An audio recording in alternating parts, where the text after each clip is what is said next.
What's good? What's good, everybody? Welcome back to another episode of the Urban Platform Speaks. Make sure to like and subscribe to the channel as you come in and check out the content.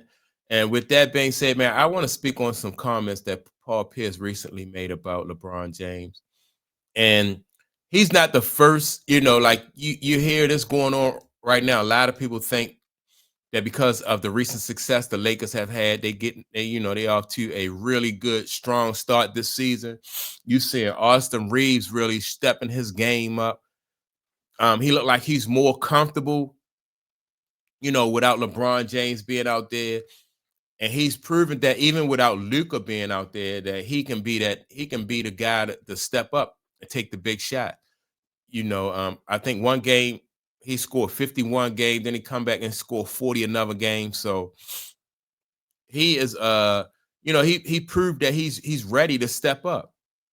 I think he is probably on a good team. I think he's still the third option.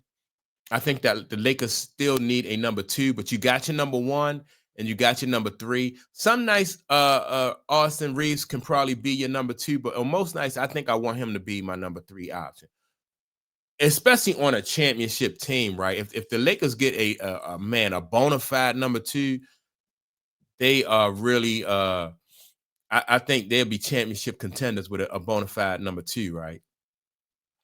And I don't think that LeBron James is that number two. I think LeBron James at this point in his career is probably at best a third option, you know.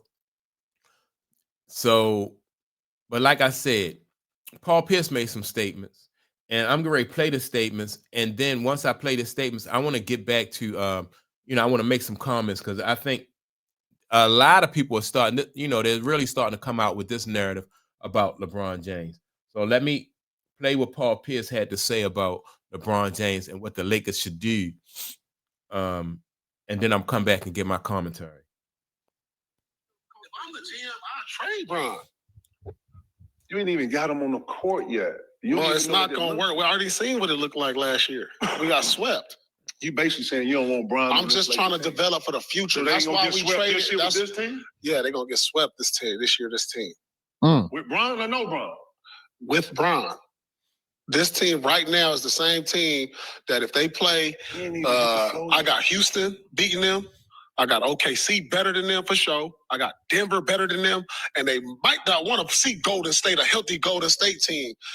It's a lot of, and Minnesota, it's still these other teams I'm rolling with now. They younger legs, they got more. I'm telling you, dog, the Lakers got to trade them. So with Bron, you saying all that. Now, hold up. It's not fit. All right, so you heard what he said. Like, he think that the Lakers should trade LeBron James, right?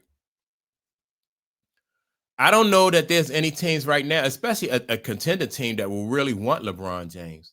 But I do agree that, like, with the success, like, they have basically what they need to move on with Luka and Reeves. And then what you want to do is you want to build onto what they have, already. I think LeBron James, because he is so used to having his way and being a focal point in the offense, I think he will come in and he will disrupt the chemistry that the Lakers have,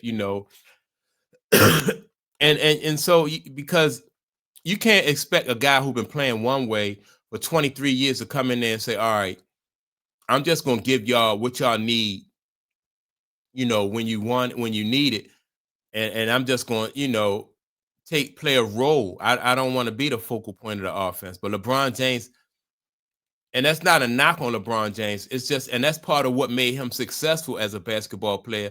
But it's honest, like, he is not the same player he was 5 years ago. And like I said earlier, I think LeBron James is probably, at this point in his career, at best, he's a third option. But, and I think if you had a bona fide number two, which I think Austin Reeves is not a number two, then LeBron James would be a man. If you had a bona fide number two, you got and I don't know what number two that they could get, but if they had a bona fide number two along with Luka and Reeves, and then LeBron James had the mindset that, I'm just gonna get in where I fit in, that I would say, yeah, that's a championship team. But right now, the piece that they're missing is a number 2. I agree with Paul Pierce. Like, if you can trade LeBron, which you can't trade LeBron because that contract is just crazy.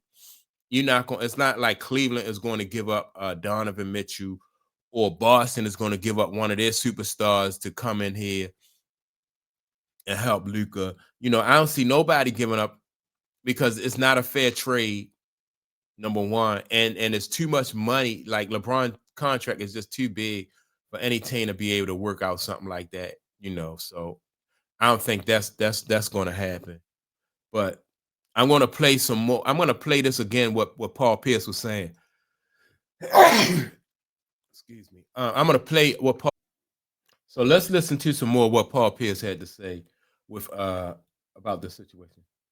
Tell the coach, if I'm the GM, I'll trade Bron. You ain't even got him on the court yet. It's not going to work. We already seen what it looked like last year. We got swept. You basically saying you don't want Bron. I'm just trying to develop for the future. So that's why we traded this year with this team? Yeah, they're going to get swept this year, this team. With Bron or no Bron? With Bron. This team right now is the same team that if they play, I got Houston beating them.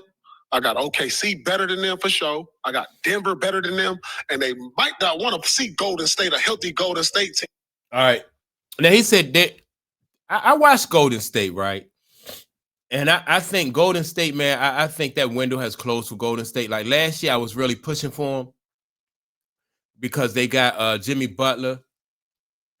But this year, it depends, like, how healthy Steph can stay. Steph already missed, I think he already missed a game or two already. I know he missed at least one. And I think a big, like, the wild card as far as they are concerned, the Golden State Warriors are concerned, I think is that kid Kuminga. Like, if they can develop a chemistry with Kuminga and allow Kuminga to have some, give him some more leeway and let him operate more, I think because Steph is like 37, soon to be 38. I think that window for them is closed. I think they're going to be a very competitive team just because of Steph and Jimmy Butler and Draymond. But they need Kuminga to be like their number 2. And Kuminga, I don't think he's probably capable of being a number 2. But I think they're more so the Golden State Warriors. But the rest of the team, Paul Pierce, those teams he said with Houston and all those other guys, I agree with. But let's get to some more of what Paul Pierce was saying. It's a lot of, in Minnesota, it's still these other teams I'm rolling with now. They younger legs, they got more. I'm telling you, dog, the Lakers got to trade them. So with Bron, you saying all that? I'm saying all that with Bron. Without Bron, if they add some other little pieces, then they got a shot because they can get more. So you said you think this Lakers team without Bron beats those teams? No. I'm saying if you trade every day. So what? Now hold up. All right, he's saying, so if you trade LeBron, you could get pieces. But you can't really move LeBron James and get no pieces because, like, his contract is just crazy. Get a couple more pieces, then I'll have more trust. You got DeAndre. You got Allen. You got Garland over here. Yeah, I'm like, oh, they dangerous. They got, how many point guards does the fucking Lakers? Yeah, so in my opinion, I don't think Cleveland, like, besides Donovan Mitchell, I don't think there's anybody on Cleveland team that will be able to help out the Lakers if they did a trade for trade, And I don't think that, why would Cleveland move off of Mitchell for a LeBron James and a Bronny James? Both of these guys on their way out the league, so that don't make any sense. And I heard another guy say in a podcast that basically the Lakers might just have to sit on LeBron James' contract and just take that loss, because a contending team, it don't make no sense for a contending team really to take LeBron James on.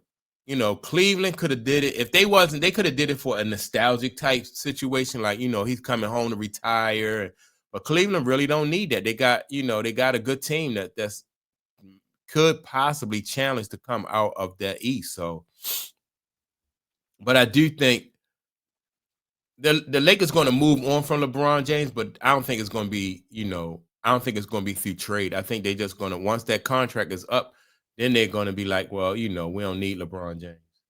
And but you hear a lot of people this sentiment, and they because they know that the end is near, right? And so that's why more people are speaking out and saying that it's time for LeBron James to go. Lakers fans are ready for him to go, so it is what it is. But with that being said, man, y'all let me know what you think. Do you think that Paul Pierce is right, that the Lakers should move on and try to focus on just finding a number 2 for to go beside Luka and Austin Reeves, which I agree they need a number 2. But with that being said, man, y'all make sure to like and subscribe. Also, don't forget to leave a comment, and I will check you all out in the next video. Peace.